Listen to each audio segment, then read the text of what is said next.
ग्राम संसार कार्यक्रम सुनने वाले सभी बहन भाइयों को राम राम। आज महीने का तीसरा मंगलवार है और आज हमारा प्रायोजित फोन इन कार्यक्रम है गन्ने की पाठशाला। विशेष फोन इन कार्यक्रम है और इसके प्रायोजक हैं इंडियन पोटाश लिमिटेड। खेतों में जब पॉलीहेलाइट डाली जाएगी, आवश्यक तत्वों की कमी दूर हो जाएगी, मिट्टी की उर्वरता इससे बढ़ती जाएगी। आईपीएल की पॉलीहेलाइट, आईपीएल की पॉलीहेलाइट फसलों की जड़ और भी गहरी होती जाएगी, मजबूती के कारण फसलें गिर नहीं पाएगी, फसलों की उत्पादकता को खूब बढ़ाएगी, किसान भाइयों के जीवन में खुशियां आएगी। आईपीएल की पॉलीहेलाइट, आईपीएल की पॉलीहेलाइट मिट्टी की उर्वरता एवं फसल उत्पादन में अद्भुत वृद्धि के लिए प्रसिद्ध बहुपोषक प्राकृतिक उर्वरक आईपीएल की पॉलीहेलाइट समझदार किसानों की पहली पसंद। आईपीएल की पॉलीहेलाइट। शीतल, गन्ने की खेती भारतीय किसानों के लिए एक बहुत ही महत्वपूर्ण फसल है। अगर गन्ने की अच्छी उपज हो तो उससे आर्थिक लाभ भी प्राप्त किया जा सकता है। जी बिल्कुल। तो आज के इस विशेष फोन इन कार्यक्रम में हम बात करेंगे शरदकालीन गन्ने की उन्नत किस्मों और उनकी सही बिजाई के बारे में। जी बिल्कुल। जिन श्रोताओं को इस विषय से संबंधित शरदकालीन गन्ने की उन्नत किस्में और बिजाई और समसामयिक कार्य जो भी संबंधित आपकी कोई समस्या है या आप गन्ना लगाना चाहते हैं तो स्टूडियो में आमंत्रित हमारे डॉक्टर साहब हमारे विशेषज्ञ से फोन पर बात कर सकते हैं। आज हमारे स्टूडियो में आमंत्रित विशेषज्ञ हैं विकास कुमार मलिक, आप वैज्ञानिक गन्ना उत्कृष्टता केंद्र एवं प्रभारी कृषि विज्ञान केंद्र बागपत से हैं। और दूसरे हमारे विशेषज्ञ जो हमारे साथ हैं डॉक्टर डीएस सिरोही, आप गन्ना विशेषज्ञ हैं मुरादाबाद। और तीसरे जो हमारे विशेषज्ञ हैं डॉक्टर यूएस तेवतिया, आप मुख्य प्रबंधक कृषि विज्ञान इंडियन पोटाश लिमिटेड नई दिल्ली से। तो चलिए कार्यक्रम का संचालन कर रहे हैं शिवनंदन लाल और कार्यक्रम को आगे बढ़ाते हैं। डॉक्टर सिरोही और डॉक्टर मलिक जी और तेवती जी, कार्यक्रम में आपका स्वागत है। धन्यवाद सर। तो डॉक्टर साहब, जब तक हमारे किसान भाइयों के फ़ोन आए तब तक बात करते हैं कि जब वो गन्ने की हमारे किसान भाई बिजाई करते हैं, वैसे तो गन्ने की साल में 2 बार बिजाई करते हैं, लेकिन जो शरदकालीन बिजाई होती है तो उसकी क्या विशेषता है और उसके लिए कौन सी उन्नत किस्में ली जा सकती हैं जिसकी बिजाई करके किसान भाई अच्छा उत्पादन ले सकते हैं। जी मलिक साहब। जी, बड़ा अच्छा प्रश्न आपने किया है क्योंकि आज के समय की आवश्यकता है। ये शरदकालीन जो गन्ना बुआई है उसका समय अब प्रारंभ हो रहा है, क्योंकि यदि हम अच्छा उत्पादन चाहते हैं तो हमें शरदकालीन में जो हमारा समय है वो हम पश्चिमी उत्तर प्रदेश के लिए बात करें तो यहाँ पर सितंबर के महीने से ही हमें शरदकालीन गन्ना बुआई प्रारंभ कर देनी चाहिए। और क्यों आवश्यक है या क्या लाभ होते हैं शरदकालीन गन्ना बुआई के जी, उसके उसके बारे में सबसे महत्वपूर्ण बात यह है कि शरदकालीन गन्ना बुआई एक ऐसी बुआई है जिसमें हम गन्ने के साथ में 6 फसली खेती आसानी से कर सकते हैं। इसके साथ कोई भी आप वेजिटेबल, कोई भी सब्जी वाली फसलें आप इसके साथ आसानी से कर सकते हैं। किसान के उसी क्षेत्रफल में उसको अतिरिक्त लाभ मिलेगा, 6 फसली के रूप में अतिरिक्त लाभ मिलेगा, प्लस गन्ने की जो अपार संभावनाएं हैं, इसके उत्पादन की अपार क्षमताएं हैं, इसके उत्पादन की वो संपूर्ण क्षमताएं किसान उपभोग कर सकता है, किसान उसका प्रयोग कर सकता है। और यदि मैं बुआई की बात करूं, जो प्रारंभिक समय है गन्ने का शरदकालीन बुआई का, वो हम यहाँ सितंबर अक्टूबर में उसकी बुआई करते हैं। तापमान के अनुसार उसकी बुआई होती है। जब रात्रि का तापमान अधिक कम ना हो उस समय तक हम गन्ने की बुआई करें तो निश्चित तौर पर हमारा गन्ना का जमाव अच्छा होगा, उत्पादन अच्छा होगा। और क्यों करें, उससे संबंधित सबसे पहला महत्वपूर्ण बिंदु यही आता है कि गन्ने के साथ 6 फसली का चुनाव, किस प्रकार की 6 फसली हम ले सकते हैं ताकि हम शरदकालीन गन्ने का भी उत्पादन अच्छा लें और उसके साथ में किसान भाइयों को शरदकालीन गन्ने में 6 फसली का भी लाभ अच्छा मिले। सबसे महत्वपूर्ण जो अब तक के प्रयोग हमने देखे हैं जी, अपने केंद्र पे भी हमने किए हैं, किसान कृषकों के प्रक्षेत्र पर भी हमने जो प्रयोग किए हैं, सभी में जो परिणाम है वे कुछ इस प्रकार से हैं कि जो हमारी सब्जी वाली फसलें हैं, क्यों सब्जी वाली फसलें ही क्यों प्राथमिकता पे आती है उसका भी मैं एक लॉजिक बताता हूँ। क्योंकि ज़्यादातर जो सब्जी वाली फसलें हैं वो कम समय के लिए ही खेत में रहती है। जैसे हम कोई भी मूली ले, सलजम ले, गोभी लें या आपकी लहसुन ले, प्याज लें, उनमें कई कारण है कि ये सब्जी वाली फसलें हमारी गन्ने के लिए लाभकारी हैं। क्योंकि पहला तो सबसे मुख्य कारण यही है कि इनकी वृद्धि और गन्ने की वृद्धि दोनों की ऊंचाई वृद्धि में अंतर होता है जी। एक ऊंची बढ़ने वाली है, एक छोटी रहने वाली है। सब्जी की फसलें ज्यादातर छोटी रहने वाली है। दूसरा, दोनों के जीवन काल में बड़ा भारी अंतर है। दोनों का जीवन काल ये है, इस प्रकार है कि जो हमारी गन्ने की फसल है वो 1 साल में पूरी होगी और जो हमारी सब्जी वाली फसलें हैं वो ज़्यादा से ज़्यादा 3 से 4 महीने अधिकतम है, नहीं तो 3 महीने में ही। और बहुत सारी तो फसलें ऐसी है जो 2-2.5 महीने में ही हम उसको निकाल कर और बाजार में बेचने के लिए ले जाते हैं। तो इसलिए सब्जी वाली फसलें ज़्यादा कारगर है। लेकिन यदि आप अच्छा परिणाम चाहते हैं और उत्पादन भी अच्छा चाहते हैं तो सर्वोत्तम, सबसे अच्छा गन्ने के साथ सह फसली के रूप में हम लेके आ सकते हैं। तो उसमें लहसुन और प्याज ये सर्वोत्तम है। सबसे अच्छा जो प्रॉफिट आएगा इन दोनों ही फसलों से आपको मिलेगा, क्योंकि इनकी मार्केट वैल्यू बहुत अच्छी होती है। जी डॉक्टर साहब, बिल्कुल इस पे भी बात करेंगे। अब हमारे साथ डॉक्टर DS सिरोही जी हैं। तो डॉक्टर साहब, आपसे जानना चाहूँगा कि अगर कोई शरदकालीन गन्ने की बिजाई करना चाहता है तो किस तरीके से खेत का चुनाव करे और खेत की तैयारी कैसे करे? देखिए, बहुत अच्छा सवाल पूछा है आपने। जनरली किसान कई बार थोड़ा जल्दबाजी में खेत की तैयारी में लापरवाही बरत देते हैं। किसी भी फसल के लिए, चाहे वो गन्ने की फसल हो या दूसरी अन्य फसलों के लिए भी, मिट्टी का चुनाव और खेत की तैयारी एक महत्वपूर्ण भूमिका होती है फसल की बुआई के लिए। जहाँ तक हमारे शरदकालीन बुआई का सवाल है, जनरली हम कोशिश ये करना चाहिए हमारे किसान भाइयों को, पहली जुताई वो मिट्टी पलटल से करें। पहली जुताई मिट्टी पलटल से करने के बाद उसके बाद कल्टीवेटर और हैरोइंग कराने के साथ जाए उसमें पाटा लगाएं, जिससे उसमें ढेले ना रहें। और प्रॉपर नमी में, जैसे आज आजकल देख रहे हैं, मैं किसान भाइयों को सजेस्ट करूंगा, पश्चिमी उत्तर प्रदेश, हरियाणा, पंजाब और उत्तरी भारत के लिए अभी जो है बरसात हो रही है, तो अपने खेतों की जैसे ही ओठ पे आए पलेवा करने की जरूरत नहीं पड़ेगी, उचित नमी मिलेगी। तो पहली जुताई मिट्टी पलटल से करके 2-3 जुताई उसकी हैरोइंग से करके और पाटा लगा के उसको खेत को समतल कर लें और उसी के साथ फिर आगे अपने रेजर से उसकी बुआई करें। जी डॉक्टर साहब, बिल्कुल आपसे बातचीत जारी रखेंगे। एक किसान भाई का फोन लेते हैं। हेलो। नमस्कार जी। हाँ नमस्कार जी। इंद्रवीर तेवतिया, गाँव नथुवड़ी, डिस्ट्रिक्ट बुलंदशहर, उत्तर प्रदेश से बोल रहा हूँ। जी तेवतिया जी, कार्यक्रम में आपका स्वागत है। सवाल कीजिए।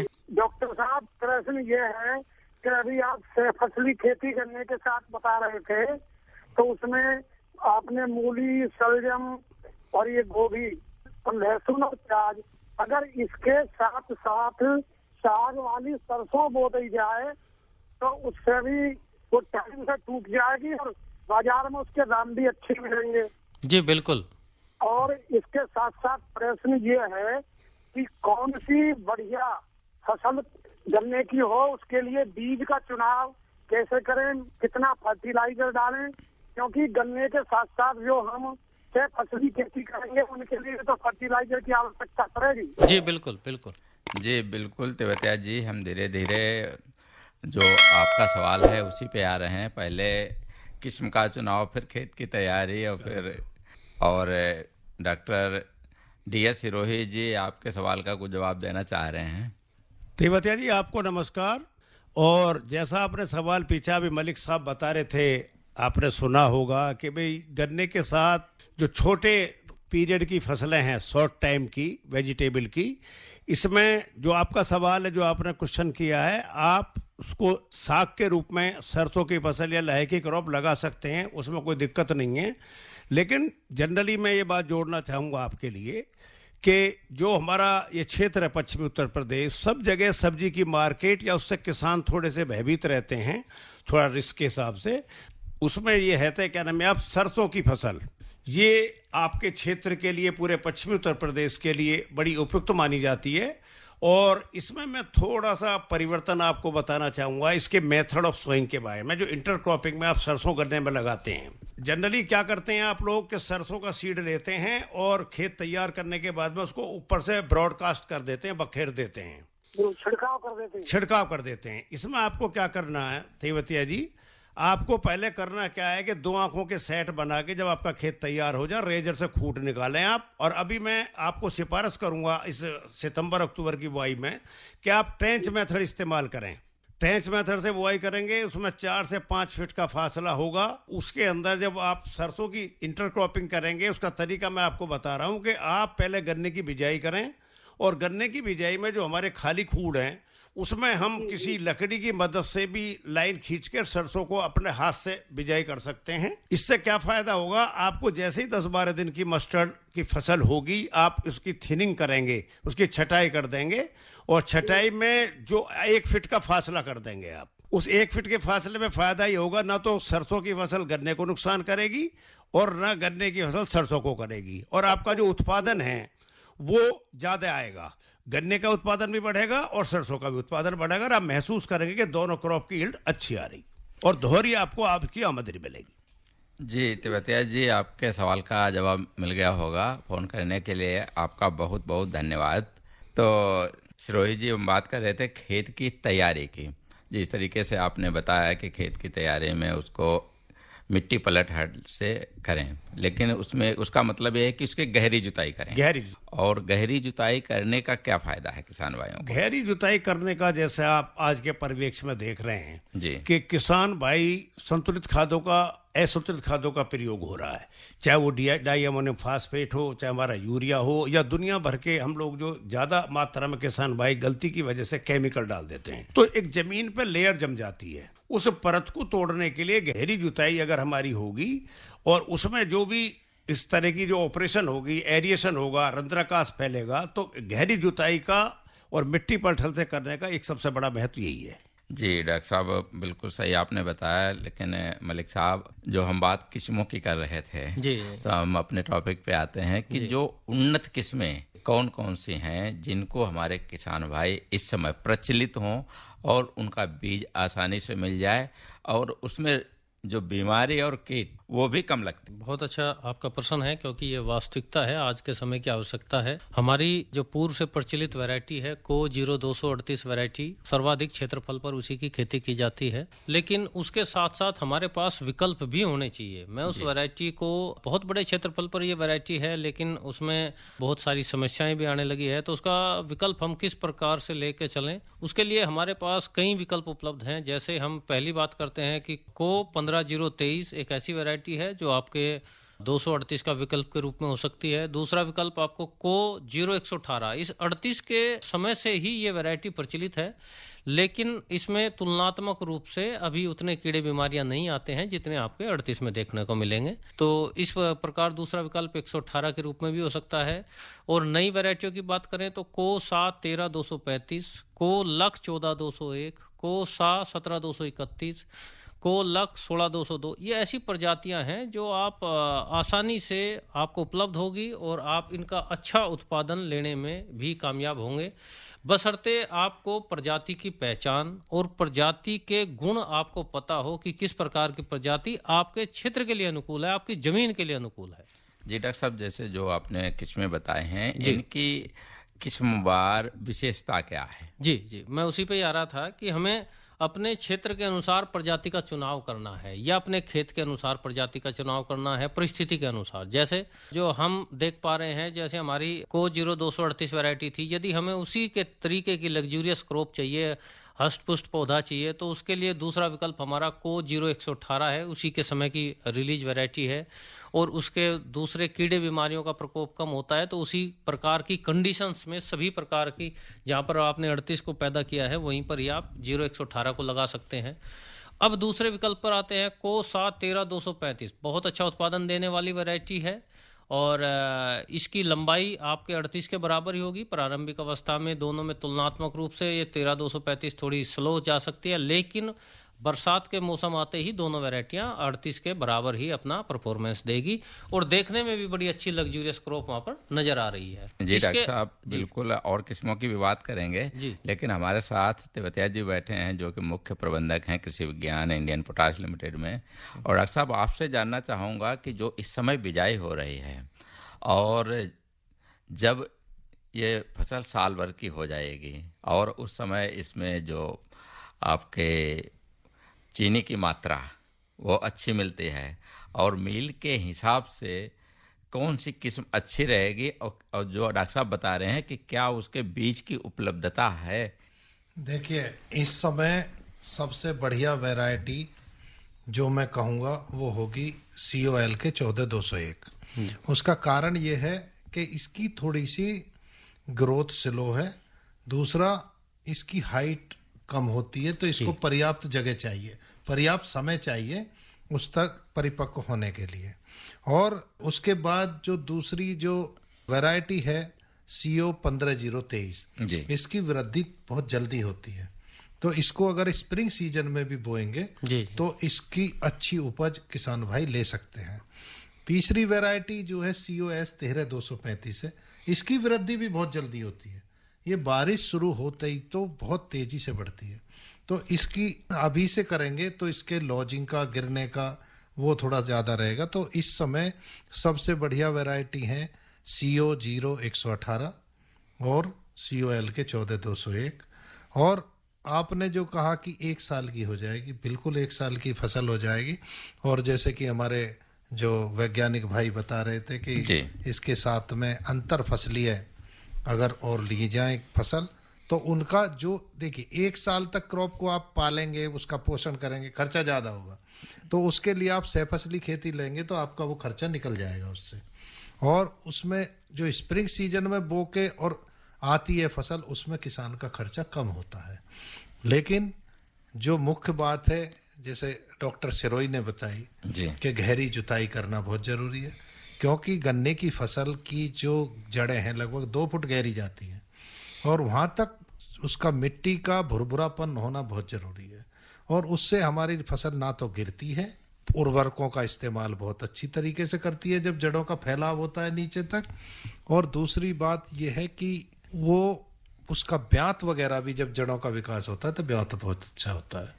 तो आपकी बार नमी काफ़ी अच्छी है, तो उस तरह से खेत की तैयारी करके किसान भाई लाभान्वित हो सकते हैं। कहने का मतलब डॉक्टर साहब, किसान भाई अगर कोई गन्ने की बिजाई करना चाहता है तो उसे पलेवा करने की ज़रूरत नहीं होगी, क्योंकि तो डॉक्टर साहब सिरोही जी, आपसे जानना चाहूँगा कि जैसे कोई भी किसान मान लीजिए बिजाई करना चाह रहा है, तो बिजाई के लिए जब उसने खेत की तैयारी कर ली तो बीज का चुनाव ये महत्वपूर्ण हो जाता है। बहुत अच्छा सवाल आपने पूछा। गन्ने की खेती में बीज का चुनाव ये इसकी रीढ़ की हड्डी है।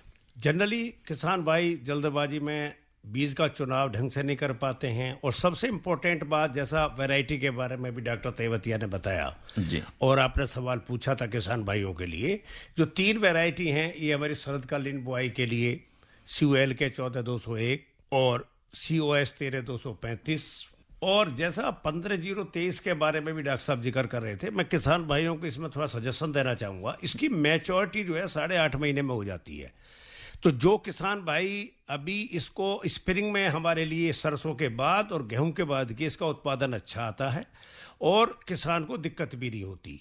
मैं अभी किसान भाइयों को सजेस्ट करना चाहूँगा, जो किसान भाई इसको 15023 को पसंद कर रहे हैं और लगाना चाहते हैं, केवल अब जो इसमें ऑटम प्लांटिंग में या अक्टूबर या सितंबर की बुआई में इसको बीज के मात्र के लिए लगाएं, जिससे इसको अप्रैल में बीज में इस्तेमाल कर लें। बाकी जो सबसे बढ़िया वैरायटी इस समय के लिए है वो COL के 14201 है, और उसके साथ अंत्य फसल में पश्चिमी उत्तर प्रदेश के लिए जो सब्जी वाली फसल, लहसुन और प्याज डॉक्टर साहब ने बताई, जो वेजिटेबल वाले फार्मर इंटरक्रॉपिंग में लगा सकते हैं। बाकी ज़्यादा एरिया में मस्टर्ड का एरिया लगता है, तो मस्टर्ड का मेथड जैसे मैंने बताया उसके साथ लगा सकते हैं। अब सवाल है, आपने सवाल पूछा है बीज का चुनाव जी, तो बीज के चुनाव में हमें ये ध्यान रखने वाली बात है कि जिस खेत के अंदर हम बीज चुन रहे हैं, जिस खेत से हमें बीज लाया, बीज की लॉजिक ना हो, बीज जो है वो गिरा हुआ नहीं होना चाहिए, सीधी उसमें बधाई करी हुई हो खेत के अंदर, उस बीज में से चुनाव करें। और उस बीज में से जब हम बीज काटेंगे, बीज का 2 आंखों से ज़्यादा बड़ा उसका हम पेंडा ना लें, तो उससे जमा प्रतिशत हमारा ज़्यादा आता है। 2 आंखों की आंखें काटें और उसी को उसके साथ बोएं। और मैं ये दाना करूंगा कि इस बुआई में एक चीज़ है, जैसे उत्तर प्रदेश सरकार, गन्ना विभाग और भारत सरकार के यहाँ से एक अनुमोदन है कि हम एक हमारा मॉडल है 5T प्रोग्राम, उस 5D प्रोग्राम को एडॉप्ट करें किसान। उसमें सबसे पहला क्वेश्चन क्या आता है कि भाई टाइमली बुआई। जिन किसान भाइयों के खेत खाली हैं वो जैसे बरसात का मौसम खुले खेत की तैयारी करके समय से बुआई करें। दूसरा, जैसा आपने सवाल पूछा है, किसान भाई उसमें थोड़ी सी लापरवाही बरत देते हैं, तो उसमें जब बीज के सेट काटें तो उसका सीड ट्रीटमेंट जरूर करें, सीड ट्रीटमेंट। और तीसरा पॉइंट है ट्राइकोडर्मा। जो आज के परिवेक्ष में आधुनिक खेती हम गन्ने की कर रहे हैं, बहुत सारे रोगों से जूझ रहे हैं। जैसे अभी डॉक्टर साहब ने 0238 के बारे में बताया कि 0238 में रेड रॉट से इतनी क्षति हो रही है, चीनी उद्योग और किसान दोनों से प्रभावित हो रहे हैं। हमारे देश की आर्थिक व्यवस्था इससे खराब हो रही है, प्रदेश की आर्थिक व्यवस्था खराब हो रही है।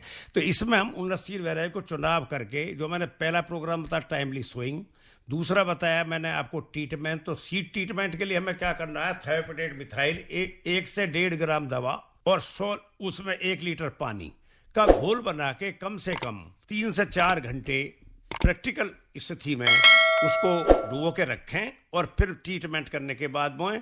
साथ ही साथ भूमि का चुनाव, भूमि का उपचार। तो भूमि के उपचार के लिए भी किसान भाइयों को मैं थोड़ा सुझाव देना चाहूँगा। सभी किसान भाई सुने और दूसरे किसानों को भी वो अडॉप्ट कराएं। और किसान भाई, बहुत सारे किसान भाई इसको इस्तेमाल भी करें। ट्राइकोडर्मा विधि अगर आप इस्तेमाल कर रहे हैं पाउडर के रूप में, तो उसे 5 किलो पर एकड़ के हिसाब से गोबर की F5 जो सड़ी खाद है उसके अंदर 1 सप्ताह के लिए मिला के रख दें और अंतिम जुताई के समय खेत में बखेर दें और फिर उसके बाद बिजाई करें। साथ ही साथ जो मैंने चौथा प्रोग्राम बताया वो इस अक्टूबर की बुआई में नहीं होता है, ट्रेंच मेथड। ट्रेंच से अगर ज्यादा बुआई करेंगे तो उसको उत्पादन की वृद्धि पे असर पड़ेगा और इंटरक्रॉपिंग की जो यील्ड है वो भी ज्यादा आएगी। तो ये इस उत्पादन के लिए मैं किसान भाइयों को सजेस्ट करूंगा, इसका अडॉप्ट करें और बीज का चुनाव करके इसको ट्रीट जरूर करें और भूमि का उपचार जरूर करें। जी डॉक्टर साहब बिल्कुल है, तेवतिया जी कुछ कहना चाह रहे हैं। हाँ देखिए, मैं डॉक्टर सिरोही ने जो बीज के बारे में बताया कुछ चीजें उसमें ऐड करना चाहूँगा। एक तो अगर किसान भाई कर सकें, देखिए बीज में और गन्ने में अंतर समझना होगा। बीज जो एक तो 8 से 10 महीने की अगर हम पौधा क्रॉप से बीज लें तो वो अच्छा होता है। दूसरा, अगर 1/3 भाग ऊपर कर लें तो वो बहुत ही अच्छा होता है। उसका कारण होता है कि जो ऑक्सिन हार्मोन है वो ऊपर रहता है हमारी बड्स में। जो ऊपर की जो आंखें होती हैं बहुत जवान होती हैं, वो तुरंत जमती हैं। दूसरी बात ये होती है कि जो मील के लिए उसमें शुगर कम होती है ऊपर के भाग में 1/3 में, और जिसमें शुगर कम होती है उसकी जो अंकुरण क्षमता है उन आंखों की ज़्यादा होती है। तो उसके लिए बीज के लिए फ़ायदा। नीचे वाले पोर्शन में जो 2/3 है उसमें शुगर ज़्यादा होती है, वो मील के लिए अच्छा होता है। तो दोनों मील और किसान दोनों का फ़ायदा बराबर होता है। दूसरा, जैसे गन्ने का सेट काटने की जो 2 आंखों की बात थी, इसमें मैं थोड़ा सा सजेस्ट करना चाहूँगा किसानों को जी कि देखिए जो आंखें होती हैं वो विपरीत दिशा में होती हैं।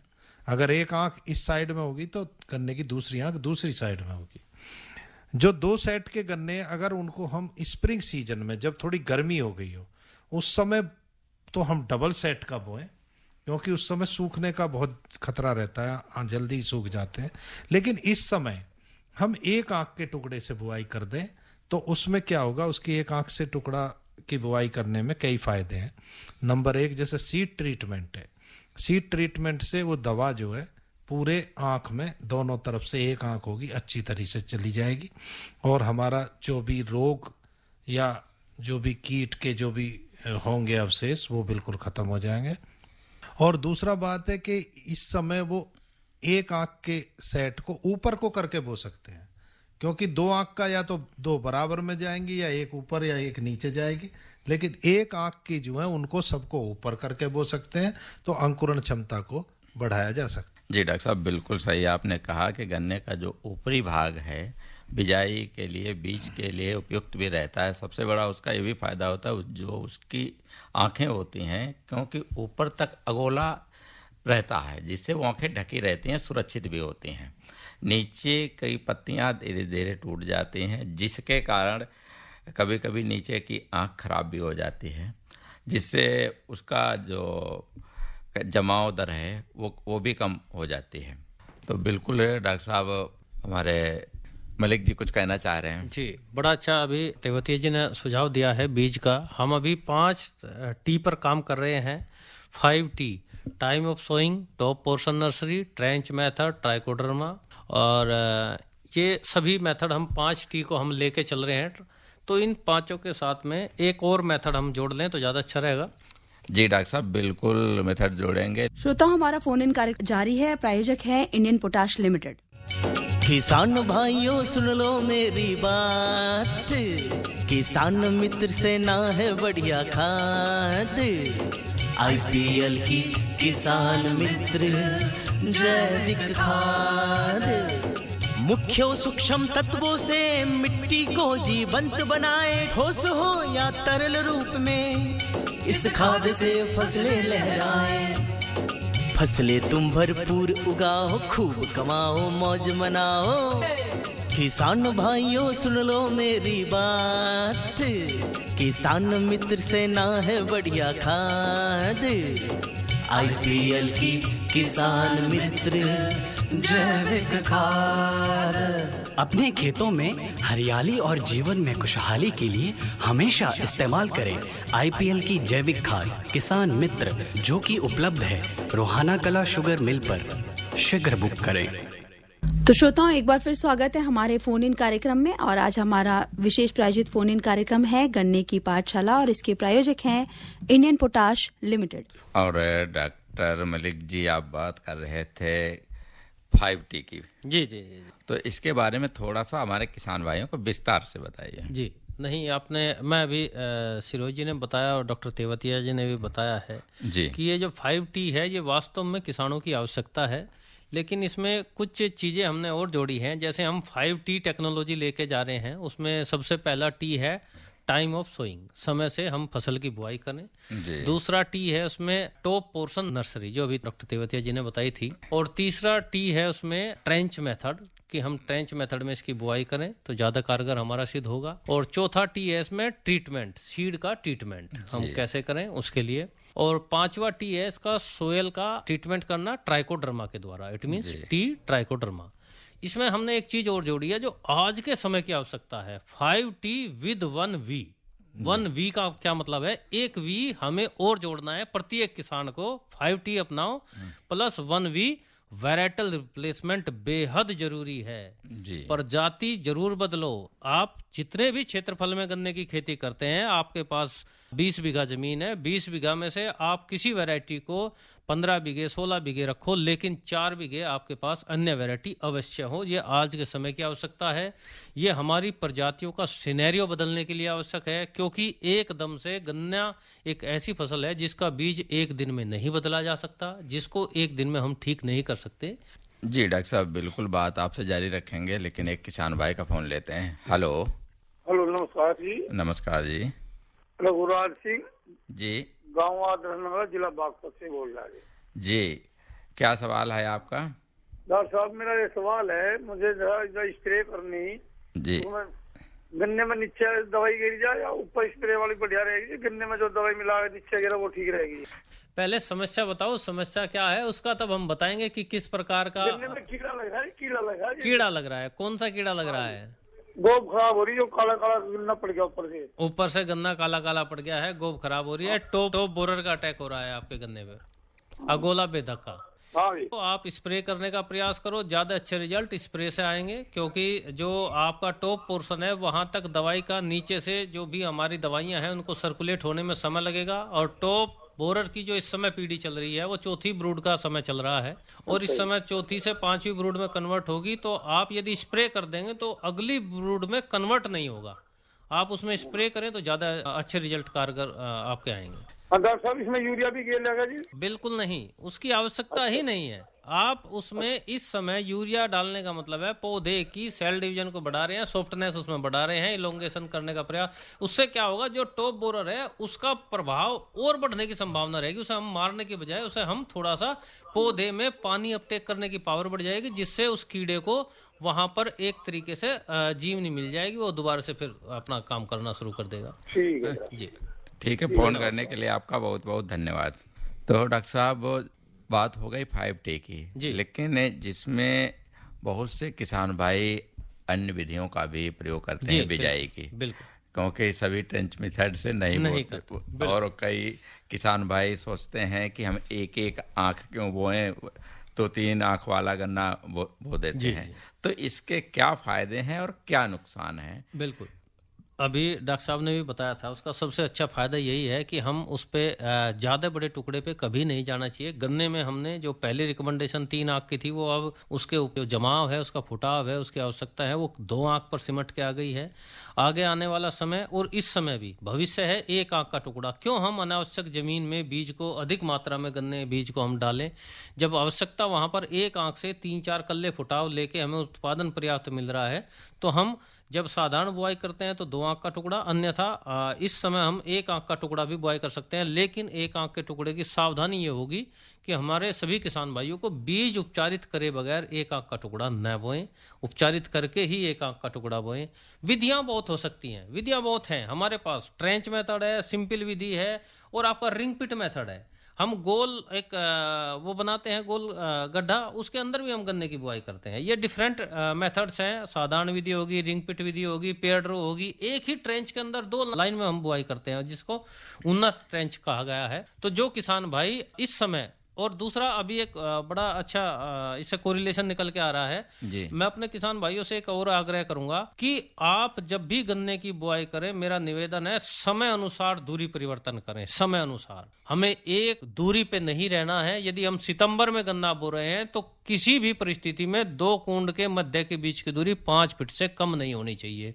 यदि हम इससे कम दूरी पर जाएंगे, 4 फीट पे, 3.5 फीट पे, 3 फीट पे, आपको जर्मिनेशन अच्छा मिलेगा, फुटाव अच्छा मिलेगा, लेकिन गन्ने की मोटाई अच्छी नहीं मिलेगी, क्योंकि उसमें कल्लों की संख्या बेहद ज्यादा आ जाएगी। जी डॉक्टर साहब बात करते रहेंगे, लेकिन एक किसान भाई का फोन लेते हैं। जी हेलो। हाँ नमस्कार जी। नमस्कार जी। जी, मैं राम कुमार, जिला बागपत। जिला बागपत। जी राम कुमार जी, बिल्कुल, आपका सवाल क्या है? सवाल यूँ है जी, अभी वैरायटी रिप्लेसमेंट की बात की थी डॉक्टर मलिक ने, तो कुछ वैरायटी तो हमने बदल दी जी, वो 238 छोड़ के। जी जी। और कुछ और एक आध वैरायटी के बारे में और जानकारी करना चाह रहे हैं, इसलिए फोन किया था। बताइए क्या वैरायटी लगा रखी है आपने? हमने लगाई जी 8272 जी, 118, हाँ, COJ 88, CO 15233, 15233, 15023। अरे 15233 जनरल की है, मुजफ्फरनगर की। अच्छा ठीक है।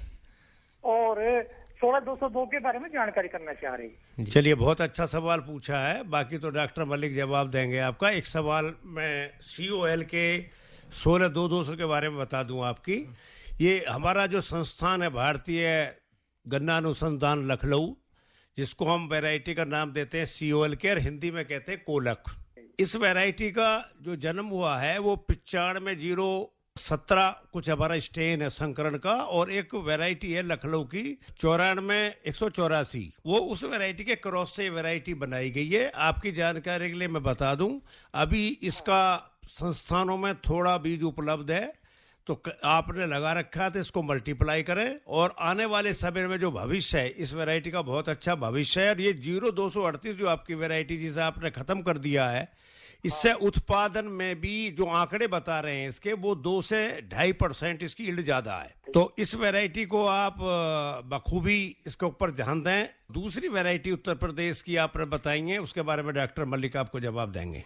अभी जो वैरायटियां बताई हैं वो सारी विकल्प अच्छे हैं। 16202 का भी विकल्प अच्छा है, 17231 आपके पास, वहाँ पे पहले से भी बहुत वैरायटी आपके पास उपलब्ध है। और इसमें जो हमारी 16202 है, और ये आपकी 15023 को हम लेट, जी जी जी जी, नहीं, ये अच्छे विकल्प आपके पास है। वैरायटल रिप्लेसमेंट का हमारा उद्देश्य ये है कि हम जो भी जितना भी हमारे पास क्षेत्रफल है उसका 60% हम किसी एक वैरायटी का कर सकते हैं, लेकिन 35 से 40% अन्य वैरायटियां जरूर हों। आपके पास तो 6-7 वैरायटियां हैं, बड़ी अच्छी बात है। इसमें आपको और वैरायटियां, यदि इनमें से कोई सेलेक्ट करके आप अपने क्षेत्रफल में बढ़ाना चाहते हैं तो उसको बढ़ा लें। अन्यथा प्रत्येक किसान, हमारे पश्चिम उत्तर प्रदेश, हरियाणा, पंजाब में एक बड़ी भारी समस्या ये है कि एक वैरायटी जो उसको पसंद आती है, 100% क्षेत्रफल हम उसी का कर देते हैं।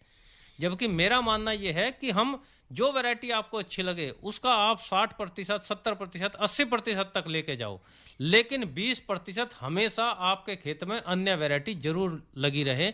जो भी नई वैरायटियां आती है उनके आप छोटे छोटे एक्सपेरिमेंट करें, 1-1, 2-2 कुंटल बीज लगाकर। जी राम कुमार जी, फ़ोन करने के लिए आपका बहुत बहुत धन्यवाद। तो डॉक्टर सिरोही, अब जानना चाहूँगा आपसे कि जो हमारे किसान भाई गन्ने का बीज भी तैयारी कर ली, खेत भी तैयारी कर ली, लेकिन उसमें बिजाई से पहले उर्वरक प्रबंधन की भी बात करते हैं, क्योंकि गन्ना एक ऐसी फसल है जिसमें आपकी गोबर की खाद हो और चाहे रासायनिक उर्वरक हो, सभी का जो प्रबंधन है होना चाहिए और सही होना चाहिए, जिससे उत्पादन अच्छा मिल सके। बहुत अच्छा सवाल पूछा आपने। मैं सभी किसान भाइयों को सजेस्ट करना चाहूँगा, जो हमारी शरदकालीन बुआई है इसमें थोड़ी हमारी फर्टिलाइजर की डोज ज़्यादा रहती है। हम लोग पर हेक्टेयर 180-60 का रेशो रखते हैं। अमूमतः हम लोग इसकी मात्रा 50 किलो से बढ़ा के 70 किलो DAP, उसके अंदर 1 बैग पोटास और 3 से 6 किलो जी आज की जो स्थिति है वो, उसमें हम क्योंकि हम ज़्यादातर इंटरक्रॉपिंग में ऑयल सीड लगाएंगे तो उसमें जो है सल्फर का इस्तेमाल होना चाहिए। साथ ही साथ मैं किसान भाइयों को इस संदर्भ में ये भी कहना चाहता हूँ, जो आज हमारे समय की मांग है, जो उत्पादन को प्रभावित करने वाला कारक है, कि हमारे किसान भाई कुछ कम दिलचस्पी लेते हैं मिट्टी की जांच कराने में। भारत सरकार के लेवल पे भी और उत्तर प्रदेश सरकार, सभी स्टेट गवर्नमेंट चाहे किसी भी स्टेट की हो, सब जगह लेबोरेटरी खुली हुई है। और सेंट्रल गवर्नमेंट पे 2 संस्थाएं हमारी कोऑपरेटिव सेक्टर की, इफ्को और किरफको, ये किसानों को बहुत अच्छी सुविधा दे रही है, निःशुल्क सारी जांच करा रही हैं। और मैं किसान भाइयों को नगर अपने नज़दीकी, जहां अगर कृषि विभाग से, उद्यान विभाग से, और साथ ही साथ आज जो चीनी उद्योग एक अर्थव्यवस्था बनाए हुए हिंदुस्तान की, उत्तर प्रदेश की चीनी उद्योग, जो चीनी मिल जिन किसान भाइयों के क्षेत्र में आता है, वहाँ किरफको इफ्को के माध्यम से डायरेक्ट भी मिल सकते हैं और चीनी मिल के अधिकारियों से मिलकर भी इसकी अपनी जांच कराएं। जांच कराने से फायदा क्या होगा कि आज असंतुलन की मात्रा में जनरली किसान रासायनिक खादों का प्रयोग कर रहे हैं। उनको अगर अब सॉइल टेस्टिंग की रिपोर्ट आ जाएगी तो उसके पर संतुलित खादों का प्रयोग करेंगे। खेत में पोटास की कमी है तो पोटास डालेंगे, फास्फोरस की कमी है तो पोटास ज़्यादा डालेंगे, नाइट्रोजन की कमी है तो नाइट्रोजन डालेंगे। इस विषय पे जैसे डॉक्टर साहब बता रहे थे 5T प्रोग्राम, वैरायटी रिप्लेसमेंट, इस उत्पादन को बढ़ाने में और उत्पादन को उसका खर्चा कहाँ, किसान की आमदनी जब भी बढ़ेगी जब हम टेक्निक इस्तेमाल करेंगे। तो सॉइल टेस्टिंग जो एक विषय है, ये बहुत ही आज मतलब इस समय की मांग है। और मिट्टी की उर्वरता जो जांच आएगी, जांच के आधार पर जो उर्वरक प्रयोग होंगे, बाकी जनरल रिकमेंडेशन में मैंने जैसे बताया। और ख़ास तौर से मैं थोड़ा सा किसान भाइयों को सजेस्ट करना चाहूँगा कि जो डाई अमोनियम फॉस्फेट खाद है, ये थोड़ी अचल खाद है, ये एक सत जो है जाती नहीं है रूट के पास। तो इसमें 5 क्विंटल गोबर की खाद में 50 से लेके 70 किलो जो DAP इस्तेमाल कर रहे हैं उसको उसमें मिक्स कर लें। और किसान भाई कई बार गलती ऐसा कर जाते हैं कि पहले गन्ने की टुकड़े बिजाई कर दिए, ऊपर से DAP का इस्तेमाल करते हैं, वो हमें नहीं करना चाहिए। जहाँ पे DAP अगर आँख के पास पहुँच जाएगी तो जर्मिनेशन को प्रभावित करती है। हम लोगों को क्या करना चाहिए कि हमेशा सिद्धांत है फर्टिलाइजर और बीज का कि हमेशा खाद जो है हमारा नीचे डलना चाहिए, उसमें FIM में मिक्स करके हम नीचे डाल दें, सल्फर भी उसमें मिक्सर कर दें, पोटास भी डाल ली है तो पोटास भी उसके अंदर डाल दें। जी डॉक्टर साहब, बिल्कुल आपने जो जानकारी दी, अब मैं डॉक्टर तिवातिया जी के पास जाऊंगा कि जो उर्वरक प्रबंधन करते हैं किसान भाई, उसमें ज़्यादातर DAP डालते हैं, यूरिया डालते हैं, लेकिन जहाँ पे DAP की बात करते हैं तो उसमें पोटास नहीं होता। पोटास किसान भाइयों को किस समय डालनी चाहिए, कितनी डालनी चाहिए, और पोटास का गन्ने के उत्पादन में क्या महत्व है? अभी हमारे जो वैज्ञानिक भाई हैं 5T की बात कर रहे थे जी। तो पहली बात तो, और उन्होंने एक V जोड़ा बाद में V जोड़ा जी, वेराइटल रिप्लेसमेंट। हाँ, और मैं उनसे कहूँगा कि और किसान भाइयों से भी एक पहले D और जोड़ लें जी, डीप प्लोइंग, वो भी बहुत जरूरी है, यानी गहरी बिजाई। हाँ, जिससे कि हम सब नहीं कहा कि गहरी तैयारी होते समय गहरी बिजाई। अब आते हैं उर्वरक पे। उर्वरक में देखो हम 4R एक इस्तेमाल करते हैं कि 4R के द्वारा हमें फर्टिलाइजर की एप्लीकेशन करनी है। डॉक्टर सिरोही ने बहुत अच्छी बात बताई। आजकल जो समय आ चुका है कि किसानों को मिट्टी की टेस्ट करा के और उसकी मिट्टी की उर्वरता शक्ति को देखते हुए और फसल की आवश्यकता को देखते हुए उर्वरक का जो है डोज का निर्धारण करें। जी। अब मैं 4R कौन सी हैं जिससे कि हमारा जो उर्वरक जो प्रबंधन है जी वो अच्छा होगा। पहला R होता है राइट सोर्स। जो आप कह रहे हैं कि DAP में पोटास नहीं होता, ये हो रहा, तो पहले हमें सही स्रोत का पता लगाना है, हमें सेलेक्ट करने होंगे जी कि जो कि हमारी फसल की सभी न्यूट्रिएंट की आवश्यकता को पूरा कर सके। जी। अब देखिए, और दूसरी R होती है कि राइट मेथड। अगर हमने सही फर्टिलाइजर भी चुन लिया और हमने उसे सही तरीके से इस्तेमाल नहीं किया तो हमारा वो बेकार चला जाएगा, हमें फायदा नहीं मिलेगा। तीसरी होती है कि राइट डोज। डोज का निर्धारण फसल की आवश्यकता, मात्रा। और चौथा R होता है राइट टाइम। अब हम आते हैं इनमें जो पहले प्राइमरी न्यूट्रिएंट है N, P और K। जी। देखिए किसान भाइयों को मैं बताना चाहूंगा, एन को आप ऐसे कंपेयर करें, अगर आपको याद रखना है तो चंचल बच्चे की तरह। वो पूरा एक थोड़ी सी देर में सारे घर में घूम के और थक जाएगा। और ऐसे ही नाइट्रोजन, अगर थोड़ी सी भी नमी है उसमें, जहां जहां तक नमी होगा नाइट्रोजन वहीं पहुंच जाएगा। फास्फोरस इसके जस्ट विपरीत है, जहां पे डाल दिया वो वहीं पे पड़ा रहेगा। अगर पौधे की जड़ी वहां पहुंच गई तो उसको ले सकती है, अदरवाइज तो वो समझिए उसे कुंभकर्ण की तरह वो वहीं पड़ा रहेगा, वहां से टस से मस नहीं होगा। तो इसलिए कहते हैं कि देखिए जब हम बीज बोते हैं गन्ने का, उसकी जड़ें नीचे ही तो निकलती हैं जी। तो नीचे उसे खाद मिलना चाहिए। तो DAP को, फास्फोरस को उसके नीचे डालना चाहिए। और जो पोटास है, इनके थोड़े से बीच का उसको पोटास को समझ लिए, थोड़ा बहुत हिल जाता है, बाकी वो भी ज्यादा हिलता नहीं है। अब इनकी बात आई कि इनको कब कब डालना चाहिए। जी। देखिए नाइट्रोजन अगर आप DAP से डाल रहे हैं तो DAP में 18% नाइट्रोजन होता है और 40% फॉस्फोरस होता है। तो जो इनिशियल रिक्वायरमेंट है वो DAP में नाइट्रोजन की पूरी हो जाती है।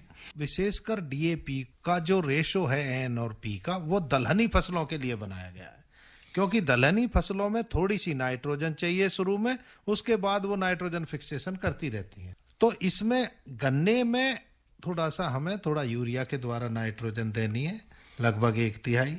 पूरी फास्फोरस हमें जड़ के नीचे डाल देनी है। और जो पोटास है उसकी आधी मात्रा पोटास की हमें गन्ने के बुआई के समय डालना चाहिए। और जो पोटास की बाकी आधी मात्रा है उसको जब मिट्टी चढ़ाएं तो कूड़ में डालकर उसकी मिट्टी चढ़ा दें। जैसे ही हम मिट्टी चढ़ाते हैं उस मिट्टी में जड़ें फैलती हैं गन्ने की और पूरा उसको फर्टिलाइजर को ले लेते हैं। तो इस तरह से, और बाकी जो नाइट्रोजन रही 1/3, 2 डोज रही 1/3 और 1/3, वो जो है टॉप ड्रेसिंग के द्वारा 2 बार में ग्रांड ग्रोथ स्टेज पर वो यूरिया का इस्तेमाल करें और 1 डोज जो पोटास की है वो मिट्टी चढ़ाते समय डालें। जी डॉक्टर साहब, बिल्कुल सही आपने कहा। और मलिक साहब, चलते चलते 1 मिनट में हमारे किसान भाइयों को गन्ने की बिजाई करते समय क्या विशेष सावधानी रखें, उस पे आप क्या कहना है? बिल्कुल किसान भाइयों, जो समय चल रहा है, अभी जो चर्चा का निष्कर्ष है वो इस प्रकार से हम देखेंगे कि हमेशा प्रयास करें गन्ना बुआई से पूर्व गहरी जुताई अवश्य करें, ताकि आपका फील्ड गहरी जुताई के तहत हमारी जड़ें, जो पौधे की जड़ें हैं, जमीन में नीचे तक पहुंचे। संतुलित उर्वरकों का प्रयोग सर्वप्रथम तो आप पहले मिट्टी की जांच के आधार पर कराएं और फिर उसके बाद, अभी डॉक्टर तेवतिया जी ने बताया, संतुलित उर्वरकों का प्रयोग हम करेंगे। और तीसरा सबसे महत्वपूर्ण मैं निवेदन आप लोगों से करना चाहूँगा, प्रजाति जरूर बदलें। छोटे स्तर पर बदलें, बड़े स्तर पर प्रजाति बदलने की आवश्यकता प्रारंभिक अवस्था में नहीं है, लेकिन प्रजाति अवश्य बदलें। इस प्रकार की यदि हम चीज़ों का ध्यान रखेंगे तो निश्चित तौर पर हम गन्ने में, शरदकालीन गन्ने में और सह फसली के साथ जाएंगे तो निश्चित तौर पर हमें लाभ प्राप्त होगा। जी डॉक्टर सिरोही। देखिए बहुत अच्छा सवाल आपने पूछा है कि अभी इसमें 0-238 का कदापि ना लगाएं। जिन खेतों में रेड रॉट भी नहीं है उनको भी इसका चुनाव ना करें। डॉक्टर साहब ने अभी बताया प्रजाति का विशेष ध्यान, जो उन्नतशील वैरायटियों की चर्चा प्रोग्राम में हुई है, मैं किसान भाइयों से आशा करूंगा कि इन वैरायटियों को एडॉप्ट करेंगे, लगाएंगे। धन्यवाद। जी डॉक्टर साहब, बिल्कुल। डॉक्टर मलिक जी, विकास कुमार मलिक जी, डॉक्टर DS रोहे जी और डॉक्टर ईवेस तेवतिया जी, आप तीनों ने बहुत अच्छी जानकारी दी और निश्चित तौर पे हमारे किसान भाई जो भी गन्ने के किसान भाई हैं इसका फ़ायदा उठाएंगे। आप तीनों का बहुत बहुत धन्यवाद। ये था हमारा विशेष फोन इन कार्यक्रम। इसके प्रायोजक थे इंडियन पोटाश लिमिटेड। किसान भाइयों सुन लो मेरी बात, किसान मित्र से ना है बढ़िया खाद, IPL की किसान मित्र जैविक खाद। मुख्य सूक्ष्म तत्वों से मिट्टी को जीवंत बनाए, ठोस हो या तरल रूप में इस खाद से फसलें लहराए। फसलें तुम भरपूर उगाओ, खूब कमाओ, मौज मनाओ। किसान भाइयों सुन लो मेरी बात, किसान मित्र से ना है बढ़िया खाद, IPL की किसान मित्र जैविक खाद। अपने खेतों में हरियाली और जीवन में खुशहाली के लिए हमेशा इस्तेमाल करें IPL की जैविक खाद किसान मित्र, जो कि उपलब्ध है रोहाना कला शुगर मिल पर। शीघ्र बुक करें। तो श्रोताओं, कार्यक्रम के प्रस्तुतकर्ता थे शिवनंदनाथ। इसी के साथ हमारा आज का कार्यक्रम यही समाप्त होता है। कार्यक्रम सुनने वाले सभी श्रोताओं को राम राम।